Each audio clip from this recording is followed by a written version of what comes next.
Hi, everybody. My name is Jackie Botone, and I'm the Career Development Counselor specific to Watson College of Education. And today I'm going to be talking about education resumes, what those look like, the different formats, how you can be successful in creating one. So first and foremost, what is a resume and why it's important? It is a summary of your background and qualifications, and also the value that you bring specifically to that school system and to that employer. It is also an individually designed document, so the goal is not for yours to look like everybody else's. It is going to be personal to you. It is also the advertisement to an employer to help you get an interview. And then lastly, it pinpoints responsibilities for relevant experiences and or courses. And again, we'll dive a lot deeper into this as we kind of move forward. So I always like to kind of start with this question on how long an employer takes to review a resume. And it is actually 20 to 30 seconds or less. And you have to think about it when you're an employer and you're getting a stack of like 30 to 40 resumes, maybe even more for one position. You really don't have the time and the capacity to go into depth on each one of those. So when you put it in that perspective, I think it is extremely important to have a resume that is well formatted, it's consistent and uniform, it's very appealing to the eye, it's aesthetically pleasing. And with that being said, absolutely no template. I cannot stress no template enough. A lot of times it doesn't utilize your page effectively. You're using the same one as someone else. Sometimes the format gets weird because you're adding things, you're taking away. Truly, the easiest way is just to create a resume from scratch and format it consistently the way that you want to. And I'll show you some examples of that as well. Next thing, easy to read and scan. So exactly what I said, when you have 20 to 30 seconds, you want to make it as easy as possible for this employer to go through the entire resume and pick out some really key information that's really important in terms of you getting hired for that position. And then with that, it's not your life story. So you don't need to have every single thing on your resume. You just need to have the key important things. Next one, spell checked and error free. I cannot stress this one enough either because it is a very professional document. You're also applying for teaching positions. You want to make sure that you're grammatically correct and that you spent the time to review your document, and I'm happy to review those for you as well. And I'll talk about that at the end. And also something that is recently updated consistently throughout your resume. You're going to have most recent things at the top, and then you're going to kind of move down, and we'll talk more about that too. So a resume can include anything that you have done, but it really doesn't need to include everything. So I say this because I know a lot of you are super involved. You've had a lot of jobs prior to your teaching experience. But in general, we really want to limit what we put on there so that it makes sense to that employer. And so that, again, on that 30 seconds or less, it's important information that they're reading. And then also, you want to target words and phrases that your employer can connect with, specifically school systems, and also doing your research on the school system that you're applying to as well. So key layout features. So again, I've talked a lot about how the layout, the aesthetics is extremely important. So with that, most resumes should be one page. They can be two. I always tell people if it's two, it needs to be 2 pages of relevant information, as close to 2 full pages as possible so that we're utilizing our space effectively. But there's typically a lot of ways that we can ensure that we're staying down to 1 page, and I'm happy to help you with that. The first thing that I would do is automatically set your margins for your resume to 0.5 inches. That just spreads your text out, it eliminates a lot of white space, and it also helps you stay on that 1 page mark. Next thing is no complete sentences and paragraphs. Using bullet points is the easiest way to make sure that things are easy to glance at, easy to break up, and it just looks more aesthetically pleasing. And when I say no complete sentences, I also mean avoiding personal pronouns.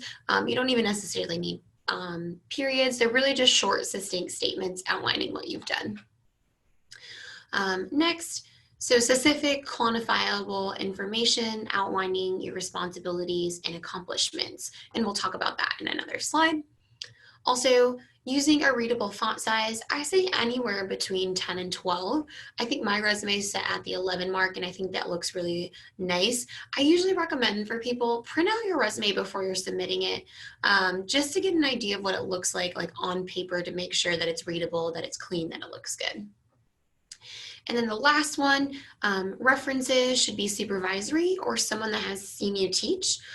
You are more than welcome to tack them on to the bottom of the page, but my recommendation is actually submitting them with the same header as your resume on a separate page and just turning that in with your resume, because school systems will require that and will ask for that as well. All right, so resume sections. So I'd say the required sections that should be on every single one of yours is obviously that contact information in that header at the top. Your name should be the biggest part of that header and a part of your resume, so you can have that bolded, all caps. Contact information, and then your education should also be the next thing that's on your resume. So just your credentials and what that looks like. And then next, your related experience, and in this case, your teaching experience, really should be that next section that takes up a big chunk of your resume. It should be the biggest part, because that really is what these school systems are looking for. Some other areas that you might have is an objective statement, which we are honestly moving away from objective statements, so those are really optional. If you're going to have one, I would say one that targets a specific grade level and showcases a certain skill set is helpful. A summary of qualifications, leadership, professional associations, certifications and licensures, honors and awards, publications and presentations if you ever presented at a conference, involvement in volunteer, and then also military experience. So again, you don't have to have these other sections, but if they are going to add value to your resume, if they're going to showcase a really great skill set that you bring to the table, these are other ways that you can differentiate your resumes from others. All right, so student teaching and field experience. So this truly is going to be probably the biggest section of your resume and also the most difficult to fill out. So again, this should take up the most space, it's the most salient, and there's a lot of different ways that you can cultivate the bullets underneath this section. And here's just an example of some things that you might. So include facts of your teaching assignment, so the number of students that you're teaching, grade level, or the percentage of students with IEPs that you helped accommodate, and subjects that you were responsible for. Also, instructional experience, so what specific lessons did you prepare and present, especially if they're unique lessons or things that stand out. Again, I think when we're looking at resumes, you have a pretty good idea of what a teacher does, right? So we want to think about the ways that we can stand out and that we can add value. So I think a specific lesson plan that's unique is really helpful. And then ending with additional duties. So what other things are you doing to get involved in the school system that kind of shows how well-rounded you are? So tutoring, parent-teacher conferences, coaching, any extracurricular activities that you're supervising as well. And this little table here on the right is really helpful because it just showcases some other ideas of things that can help describe your instructional experience as a student teacher, and just give you an idea of what some of your bullet points can look like. All right, so I'd say the next biggest part, well, the biggest part of your resume in general is, and the hardest part really is those accomplishment statements or those bullets that you are putting in your resume, because that's really what these employers are looking for. So a couple tips: avoid using words like participated, met, and worked with. Think of more words that are collaborated, developed, implemented.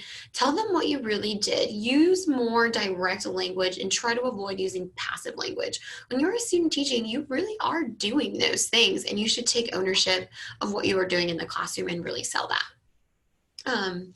Stress specific accomplishments and concrete outcomes. So I always look at that as what you did, how you did it, why you did it, and if you can, the result. And if you look at this little chart on the right, that's kind of a really good idea of what I mean. So a bulleted statement like this, assisted with an after-school program, pretty baseline. It's still a really great thing to have on there, but the right side kind of showcases how you can make that more powerful and more impactful for the employer. So I partnered with staff to develop and implement an after-school intervention program that resulted in a 50% decrease in post-school discipline referrals. So again, it is very direct. It's showcasing an accomplishment, and not every bullet point is going to look like that, but if you can maximize that impact, I strongly recommend doing that. And I'll talk a little bit more about how you can practice creating bullets on the next slide.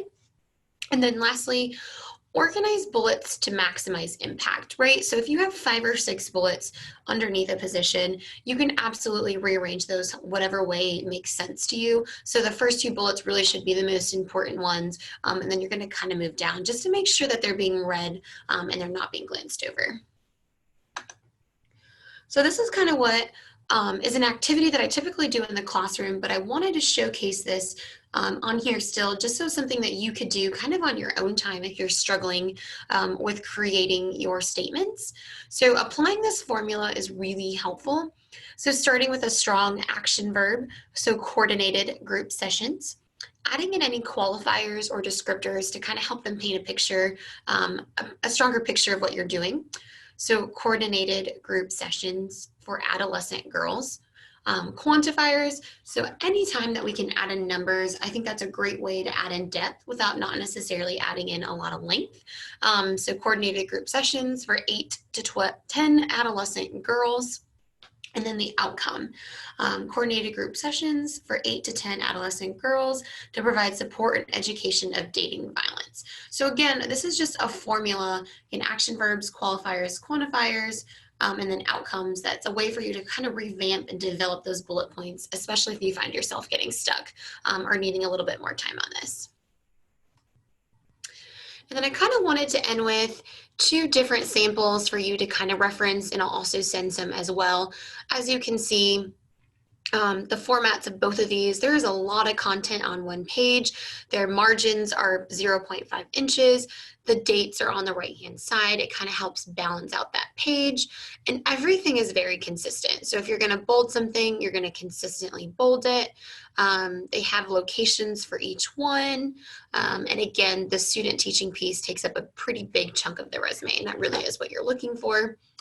I have a lot of questions on additional work experience that's not related down here, where work experience, where you just want to showcase a working history, but you don't necessarily need to have bullet points. That's also something you can certainly do as well. And then same thing with campus and volunteer activities. You can certainly have things that are single line just to showcase you're involved in certain things, but you don't necessarily need a lot of depth.